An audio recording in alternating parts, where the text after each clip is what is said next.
नमस्कार, मी विप्रा अपडेट्स मराठीमध्ये आपल्या सर्वांचे स्वागत करते. पालकांसाठी आणि विद्यार्थ्यांसाठी मोठी आणि महत्त्वाची अपडेट्स मिळालेली आहे. राज्यातील सर्व शाळांसाठी CBSE पॅटर्न राबवला जाणार आहे. म्हणजेच राज्यातील महाराष्ट्र स्टेट बोर्डाचा जो अभ्यासक्रम आहे तो बदलून आता CBSE पॅटर्न होणार आहे.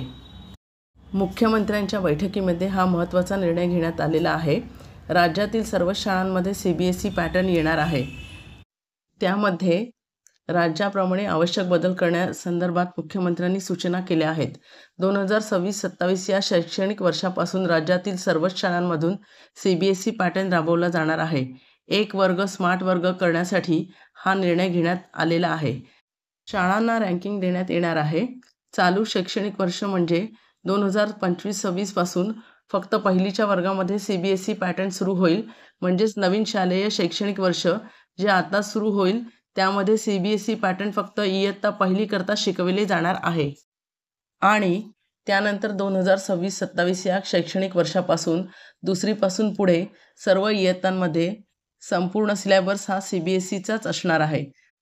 तसेच मराठी भाषा सर्व शाळांमध्ये शिकवणं सक्तीचं असणार आहे. या स्पर्धायुगामध्ये पालकांचा ओढा CBSE शाळांकडे जास्त असल्यामुळे राज्यातील अभ्यासक्रमात बदल करण्यात आलेला आहे, असे राज्याचे शालेय शिक्षण मंत्री दादा भुसे यांनी पत्रकार परिषदेत स्पष्ट केलेले आहे. राज्यातील 2,10,00,000 शालेय विद्यार्थ्यांना विद्यार्थी केंद्रित गुणवत्तापूर्ण आनंददायी शिक्षण कसे मिळेल हा या शिक्षण विभागाचा मुख्य अजेंडा असणार आहे. आणि त्याच्यासाठी काय काय बदल शिक्षण विभागात करण्यात आलेले आहेत याविषयी अधिक माहितीसाठी शालेय शिक्षण मंत्री दादा भुसे यांनी पत्रकार परिषद घेतलेली आहे. तीच आता आपण इथे पुढे पाहूया. काल महाराष्ट्राचे मुख्यमंत्री माननीय देवेंद्रजी फडणवीस साहेब यांनी वेगवेगळ्या विभागांचं 100 दिवसाचा कालबद्ध कार्यक्रम याचा आढावा घेतला. त्याच्यामध्ये शालेय शिक्षण विभागाचाही मुख्यमंत्री महोदयांनी आढावा घेतला.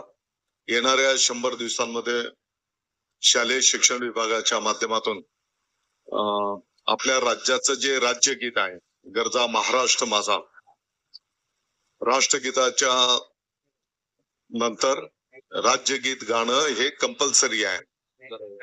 परंतु बऱ्याच ठिकाणी असं पण सूचना आल्या की तिकडे ते गायलं जात नाही. सर्व माध्यमांच्या शाळेमध्ये गरजा महाराष्ट्र माझा हे राज्यगीत गाणं हे बंधनकारक आणि त्याची प्रभावी अंमलबजावणी करणं प्रायव्हेट पासून म्हणजे खाजगींपासून सर्व शाळांमध्ये सर्व माध्यमांच्या शाळांमध्ये हे राज्यगीत गाणं बंधनकारक आहे, अनिवार्य आहे. त्याप्रमाणे त्याची अंमलबजावणी केली जाईल. मराठी भाषा हा विषय प्रत्येक शाळेमध्ये शिकवणं हे बंधनकारक आहे. त्याची पण प्रभावी अंमलबजावणी केली जाईल. प्रत्येक शाळेचा परिसर हा स्वच्छ असला पाहिजे. त्या परिसरामध्ये विद्यार्थ्यांच्यासाठी पिण्याचं पाणी, स्वच्छतागृह याचं प्रभावी अंमलबजावणी संपूर्ण महाराष्ट्रामध्ये त्या ठिकाणी ऑलरेडी आहेत, परंतु परत एकदा ते व्यवस्थित करणं हा एक ड्राईव्ह संपूर्ण राज्यात केला जाईल.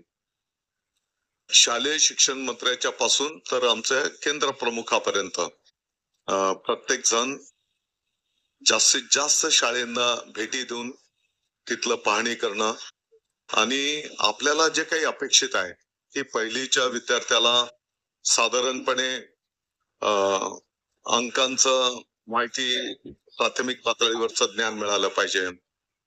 क ख ग घ ABCD याचं प्राथमिक ज्ञान. दुसऱ्या तिसरीमध्ये ते वाचन करता आलं पाहिजे, लिखाण करता आलं पाहिजे.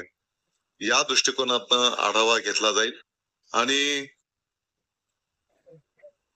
माननीय मुख्यमंत्री महोदयांनी तर अतिशय उत्स्फूर्तपणे सांगितलं की येणाऱ्या शैक्षणिक वर्षाचं विद्यार्थ्यांचं स्वागत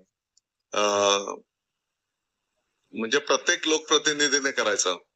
त्यांनी तर असं सांगितलं की मला पण कोणत्या शाळेची जबाबदारी द्या, ते स्वतः विद्यार्थ्यांचं स्वागत करण्याच्यासाठी पहिल्या दिवसाचं ते उपस्थित राहतील.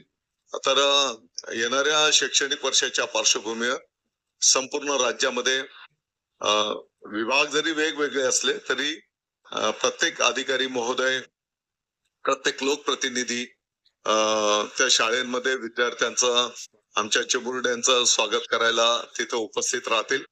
एकंदरीत काय तर संवाद वाढवण्यावर आणि जनतेचा सहभाग वाढवण्यावर विभागाचा त्या ठिकाणी फोकस राहील. आणि खेडेगावात जर आपण पाहिलं तर शाळांपासून त्यांची घरं ही फार लांब असतात. सायकल वाटपच्या संदर्भातला एक शासन निर्णय महत्वाचा घेण्यात आला होता आणि तो प्रभावीपणे सुरू करण्यासंदर्भात देखील मुख्यमंत्र्यांनी सूचना दिल्याचं या बैठकीत कळत आहे.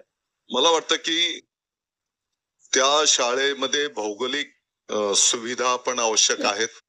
त्याच्यासोबतच जसं विद्यार्थी केंद्रबिंदू म्हणून शालेय शिक्षण विभाग कार्य संपन्न करणार आहे, त्याच्यामध्ये गुणवत्तापूर्ण आनंददायी शिक्षण आणि मग यासाठी जे जे काही करावं लागेल, आता आधुनिक 21व्या शतकाकडे जाण्याच्या आपण गोष्टी करतो.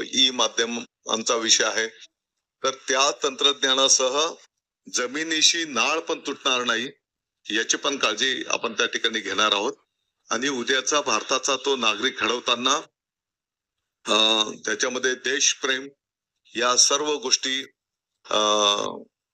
छोटे छोटे विषय त्या वर्ग वाईज त्याचं एक आपण बोलतो की प्राथमिक माहिती ज्ञान. आता कृषी विषय तर अगदी 5वी-6वीच्या पुढे त्याचंही प्राथमिक ज्ञान कसं देता येईल. आणि या वर्षामध्ये आम्ही पुढच्या वर्षापासून सीबीएसई पॅटर्नचं चांगल्या गोष्टी आपल्या मराठी पॅटर्न मध्ये पण आपण सहभागी करण्याचं म्हणजे पूर्ण त्याचं नियोजन झालेलं आहे. त्याची अंमलबजावणी पुढच्या वर्षाच्या म्हणजे 26-27, 25-26 ला, कारण आपले शिक्षकांना पण ते प्रशिक्षण द्यावं लागणार आहे, अभ्यासक्रम बदलणार आहे, तर एकदम सर्व सडन चेंज होऊ शकणार नाही. आणि म्हणून त्याची ह्या वर्षभर आम्ही पूर्वतयारी करणार. कदाचित पहिल्या इयत्तेला चालू वर्षाला आपण सीबीएसई पॅटर्नवर जाण्याचा विभाग विचार करतो आहे. आणि पुढच्या टप्प्यामध्ये 1 किंवा 2 टप्प्यामध्ये सीबीएसई पॅटर्न ज्या चांगल्या बाबी आहेत त्याचा समावेश आपल्या शिक्षणामध्ये त्या ठिकाणी केला जाईल.